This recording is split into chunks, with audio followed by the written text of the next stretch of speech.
Hi everyone. In this video, we'll be discussing another protein synthesis inhibitors. They are called macrolides, lincosamides, and streptogramins. Now, macrolides, lincosamide, streptogramins, I told you them as MCQ drugs. So, M for macrolide, C for clindamycin, Q for quinpristin plus dalfapristin.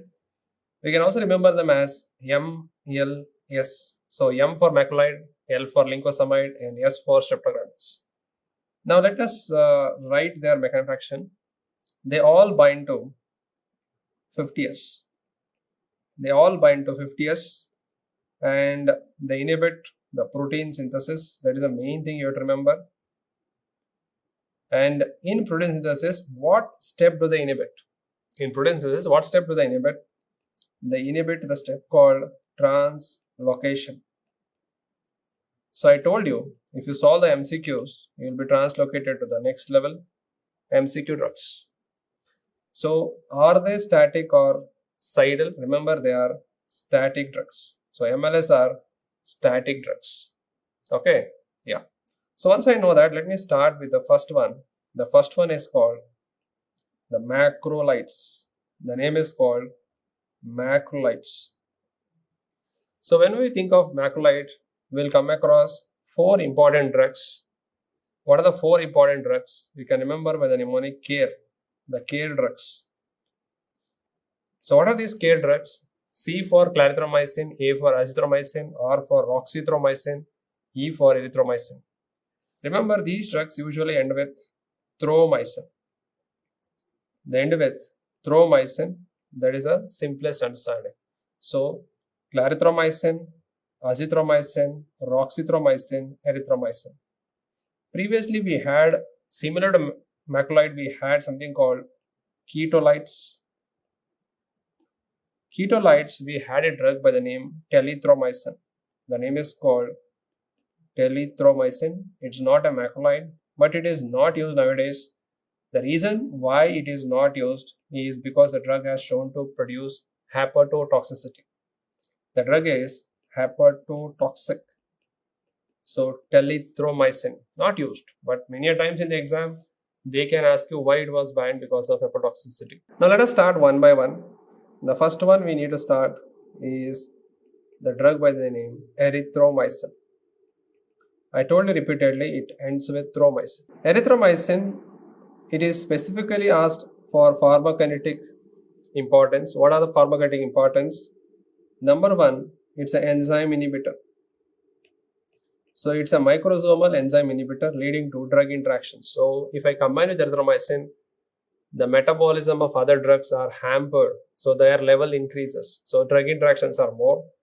Second important thing is the drug undergoes enterohepatic recycling. It can undergo enterohepatic recycling. Yes. Now, erythromycin is available as a salt called erythromycin acetolate. It is called as erythromycin acetolate. Now, this salt, when we use it, it has shown to increase a adverse effect. What is that adverse effect? That adverse effect is cholestatic jaundice. Cholestatic jaundice. This adverse effect is increased with erythromycin acetolate. Now, if that is a problem, sir, do we have any other preparation? Yes, we have erythromycin stearate. It is called as erythromycin stearate. So this will not cause no cholestatic jaundice, but you will see that with acetolate. So we understood the pharmacokinetics. It's a major enzyme inhibitor and it undergoes enterohepatic recycling and there are salts. Another important thing you need to understand is this is very short acting. So generally when we tell you in pharmacokinetics, enterohepatic recycling makes the drug longer acting, but this is a shorter acting drug. You have to give 4 times a day. So the drug has to be given 4 times a day. So it is shorter acting drug. Now where to use it? Mainly you have to remember it's a drug of choice for 2 conditions. Pertussis and another condition called diphtheria. Now it is used for mainly carriers as well as for treating diphtheria. So erythromycin is a drug of choice for pertussis, as well as to eradicate the carrier state, as well as for treating diphtheria. Suppose in the exam, if they have given for treatment of diphtheria, what is the best one? The best one is diphtheria antitoxin. Diphtheria antitoxin, if it is there in the option, you have to choose this. This is the best one if the patient is having diphtheria infection. This is the best one, diphtheria antitoxin. If that is not there in the option, then only you have to choose erythromycin. Remember, erythromycin for two things, pertussis and diphtheria. And if they are given diphtheria infection, what the drug of choice is diphtheria antitoxin. If it is not there, then only you have to choose erythromycin. Now, any adverse effect, what is the problem with the drug? The adverse effect is it can cause the stimulation of motilin receptor in GIT. Motilin receptor in the gastrointestinal tract, that is mainly in the intestine. Now what happens when you stimulate a motilin receptor in GIT? There is increase in intestinal motility. Now what happens if there is increase in intestinal motility? Patient may complain of diarrhea. So this diarrhea is the adverse effect what we see with the drug. Now we have taken this advantage. So we have taken the advantage of increase in motility. So that is taken as an advantage of label use. So off-label use, what do you mean by off-label use? It's not approved by FDA. But since we know that this is another mechanism of the drug we have used in another condition called diabetic gastroparesis. So diabetic gastroparesis is a condition where the intestine motility has come down because of this diabetes. So this will be useful by stimulating motilin receptor. So that's the importance of the drug which is used in diabetic gastroparesis, but the adverse effect is diarrhea. One more important thing they have shown is if you are using erythromycin in neonates,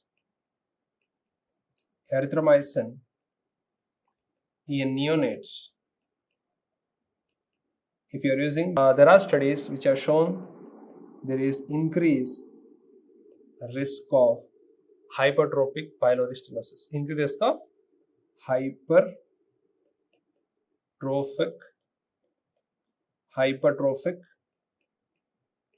pyloric stenosis. So that is seen with erythromycin usage in neonates. Now if you see the drug erythromycin, what was the drawback? The drawback of erythromycin was it was very short acting, diarrhea, it was an enzyme inhibitor. Then one of the beautiful drug came, and that is azithromycin. Now what is the specialty of azithromycin? Azithromycin has no or least enzyme inhibition. So the drug interactions are minimal. No or least enzyme inhibition. Second important thing is very long acting. The drug is long acting. Why? If you see the half-life of the drug, half-life is more than 50 hours. It is more than 50 hours. And it will not cause diarrhea, less diarrhea compared to erythromycin. It will not stimulate the motilin receptor, so there is a less chance of diarrhea. But one problem of the drug, one drawback I want to tell you, if you are using it for more than 5 to 7 days, usage, this azithromycin has shown to cause QT prolongation.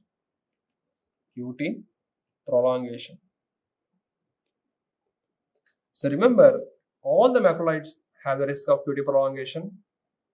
And azithromycin, if you are using it for longer period, you know that the drug is very long acting, so there is a risk of QT prolongation. So advantages I have mentioned, and this is the disadvantage of the drug. Okay, sir. We have to use it. Very important. Uses. What are the uses of the drug? Now let me tell you the drug of choice first. It's a drug of choice for atypical pneumonia. It's a drug of choice for atypical pneumonia caused by bacteria. Now, what are the bacteria which cause atypical, that is called Legionella pneumophila, then Mycoplasma, and Chlamydia. So it can cover these things. So atypical pneumonia is covered, and any of these Legionella, Mycoplasma, Chlamydia, you can treat with azithromycin. Question is, can we treat Mycoplasma infection with beta-lactams? No, because Mycoplasma lacks cell wall. So beta-lactams act on cell wall, they cannot work on that. Very much important. Another important condition where it is drug of choice is in the management of Campylobacter jejuni. In the management of Campylobacter jejuni, it's a drug of choice. So it is used in Campylobacter jejuni. It's also drug of choice for gonococcal and non-gonococcal urethritis. Let me ask you a question, sir. You only told gonorrhea, the drug of choice, ceftriaxone. But here the problem is, if the patient has both gonococcal infection as well as non-gonococcal infection, for example, ureaplasma, urolyticum, mycoplasma, if they are causing the urethritis, that is not killed by ceftriaxone. So the drug which can kill both the organisms, gonococcal and non-gonococcal, are azithromycin. That's why it is a drug of choice. 3 important conditions, please mark them. Atypical pneumonia. This is the question recently asked. They had asked this question also. Please mark this. It is azithromycin. So apart from that, what are the other uses? Remember, it is a drug used in STDs. What are the STDs? The lymphogranuloma venereum, then the granuloma inguinal, GI, and then chancroid. So these are the infections where you use it. So azithromycin. It is also used in the lung infections, and it is also used in typhoid, right? But mainly for your exam, you remember where it is drug of choice. Atypical pneumonia, all the 3 can be covered. Jejuni as well as gonococcal and non-gonococcal urethritis. Very, very important. So that is about the beautiful drug azithromycin. It ends with thromycin. Another drug, what we are going to discuss now, is a drug by the name clarithromycin. It is called as clarithromycin. Clarithromycin has the same property like erythromycin. It's a microsomal enzyme inhibitor. Not only that, it is an inhibitor of an efflux pump called P-glycoprotein. And I told you this drug interaction in the beginning and also during digoxin topic. So don't combine digoxin plus clarithromycin. So what happens when you combine digoxin and clarithromycin together? What happens? Clarithromycin inhibits P-glycoprotein. Digoxin is not thrown out, not eliminated, so it will lead to digoxin toxicity. So very, very important drug interaction. Please mark this. So recently asked exam question. Now whenever we think of clarithromycin, where to use it? So what comes to your mind? Clarithromycin is used in the H. pylori eradication regimen. H. pylori eradication regimen, you have to keep this drug in the mind, H. pylori. Not only that, it is also used in the Mycobacterium avium complex. We use a regimen called REC regimen, REC regimen, rifabutin, then ethambutol and clarithromycin. Then it is also used in leprosy. So which leprosy? Drug resistant leprosy, we use it. So the uses are H. pylori eradication, MAC infection and leprosy, very, very important. And also it is used for MAC prophylaxis also. Clarithromycin is also used for MAC prophylaxis. Now one more drug which is not commonly used is roxithromycin. Not commonly used nowadays, but remember there is a drug. So care drugs. Now once you care the drug, let us understand what are the other macrolides we have. Other macrolides. What are the other macrolides? Yes. There is a macrolide called fidaxomicin. The macrolide is fidaxomicin. Fidaxomicin is called as non-gonococcal non-absorbable drug. Non-absorbable macrolide. Sir, if it is non-absorbable, then where to use it? It is the drug of choice for a condition called pseudomembranous colitis. Pseudomembranous colitis. Yes, sir. What is the mechanism of action? Similar to macrolide. Same mechanism of action, but most important thing is it's a drug of choice for pseudomembranous colitis caused by Clostridium difficile, and that will cause locally in the intestine. The infection is in the intestine locally, so this is not absorbed. It will act locally. The name is called pyridoxomycin. Another macrolide you need to know is a drug by the name spiramycin. Spiramycin is the drug of choice for toxoplasmosis. So when it's a drug of choice for toxoplasmosis, where in first trimester of pregnancy. In first trimester of pregnancy, spiramycin is the drug of choice. Okay, it is a drug of choice. Why? Because I told you macrolides are safe in pregnancy. Macrolides are safe in pregnancy. You remember the PCM, penicillin, cephalosporin, macrolides are safe in pregnancy. Spiramycin. One more macrolide derivative, the name is called tacrolimus. Now, tacrolimus is a derivative of macrolide, but it is an inhibitor of calcineurin. Calcineurin. So, it is used as immunosuppressant. It is used as immunosuppressant, not as an antimicrobial. It's used as immunosuppressant. So this was a question asked, which is the macrolide used as immunosuppressant? The name is called tacrolimus. The name is called tacrolimus. So once we know about macrolides, let us understand another important, that is called the lincosamides. Lincosamides. Yes. So lincosamides, we have two important drugs. One is called the lincosamide, starts with linco only. It is called lincomycin.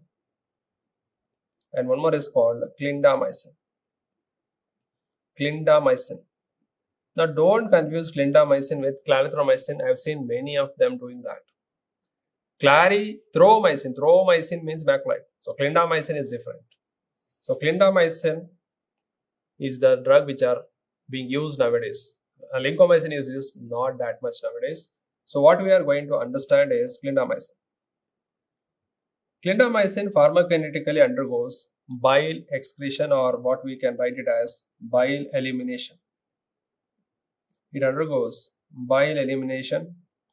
So what is the question we can expect? Yes, obviously the drug is safe in a renal failure patient. So this is the question we can expect here. Second, it undergoes bone accumulation. Is it an advantage? Yes. So the infections of the bone can be treated very effectively with clindamycin because it undergoes bone accumulation. Again, this question had been asked in your exams. Clindamycin. Now, once we think of clindamycin, let us understand the use of clindamycin. Uses. What are the uses? So let me tell you the uses. Clindamycin, whenever you think, it is one of the important antimicrobial for anaerobic infection. And it is the most effective drug for supradiaphragmatic infections. Any anaerobic infection above the diaphragm, clindamycin is most effective. You can also use metronidazole, but clinda is better. So it is better for supradiaphragmatic infections. Clindamycin is the best one. So anaerobic means think of clindamycin. And most of you have seen clindamycin in dermatology. It is used as a gel for acne or an ointment, that is the clindamycin one. Apart from that, it is also used in management of pneumocystitis cerevisiae. Then it is used in malaria. It is used in malaria. as well as it is used in toxoplasmosis. Toxoplasmosis, right? And very, very important, it is used in a condition called toxic shock syndrome, TSS. Toxic shock syndrome. This question appeared in your exam. What is the drug of choice? For this toxic syndrome, we use two drugs. The drug of choice is two important ones, clindamycin plus vancomycin. So these two drugs are combined, and this is an important question for you. What is the drug of choice for toxic shock syndrome? Clindamycin plus vancomycin. Right? So please remember this. Clindamycin, very, very important. But whenever you think of clindamycin, it's not so commonly used, but when you use it orally, one of the problem patient complains is diarrhea. Sir, you may ask a question, sir, whenever you tell pharma drugs, you call diarrhea only, but what is the specialty here? The specialty of this diarrhea is patients will have diarrhea due to an infection called pseudomembranous colitis. Pseudomembranous colitis is the reason for diarrhea, and what is the bacteria which produces that? It is called Clostridium difficile. Now, what happens when we use this drug? Let me tell you. This is the gut, and the normal flora is there. This is the normal flora. Now, when we use the clindamycin drug, Clinda will come and kill the normal flora. So the normal flora is killed. That is, the normal bacteria which are useful for us, they are killed. And what happens? The pathological bacteria proliferate, and that is Clostridium difficile. So that is Clostridium difficile, and that will cause the loose stool, that is diarrhea. And please understand, it is the most potent drug to cause this. Clindamycin is most potent in causing this pseudomembranous colitis. They can ask you a question. A patient was given a drug for some infection and he came with diarrhea and he had pseudomembranes. What is the bacteria responsible? So they can integrate with microbiology and ask this question. So it is clindamycin which can cause diarrhea. And why it is important? It can be because of the difficile leading to pseudomembranous colitis. Okay, so once we understood the clindamycin, let us understand another important thing. They are called streptogramins. Streptogramins. In streptogramins, we have streptogramin B and streptogramin A. Streptogramin B is nothing but the quinoprestin. It is called the quinoprestin, and A is also called as dalfoprestin. Dalfoprestin. So B is quinoprestin, A is dalfoprestin. Now we use this in the ratio of 30 and 70. Many a time we have this confusion. Remember queen and dawn. So dawn will have more, queen will have less. So queen 30, dalfoprestin 70. And they are usually static. They're usually static, but when we combine them, combination, the drugs become cidal in nature. They are cidal in combination. And I told you they are protein synthesis inhibitor, they bind to 50S. So what happens? The mechanism of action is 50S. Now what happens here is the quinoprestin comes and sits here. Once the quinoprestin comes and sits here, it will call the dalfoprestin, and dalfoprestin comes to the action. It binds to separate site. The dalfoprestin binds, and then they inhibit protein synthesis. Now, if they both bind to the same site, then they will have competition among themselves. So that will not happen. Quinoprestin will sit, and then dalfoprestin will come and sit, and they will inhibit a protein synthesis. That is their mechanism of action. Now, what is the use? Usually, they are used in the management of staph aureus.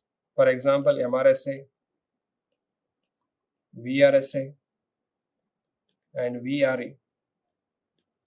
vancomycin resistant enterococci, methicillin resistant Staph aureus, vancomycin resistant Staph aureus. These infections we use streptogramins.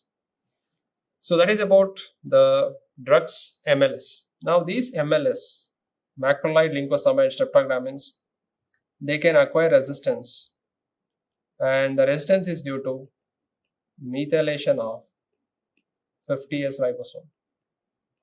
Methylation of 50S. So this is nothing but alteration of target. If the target is altered, they cannot bind. Let me conclude.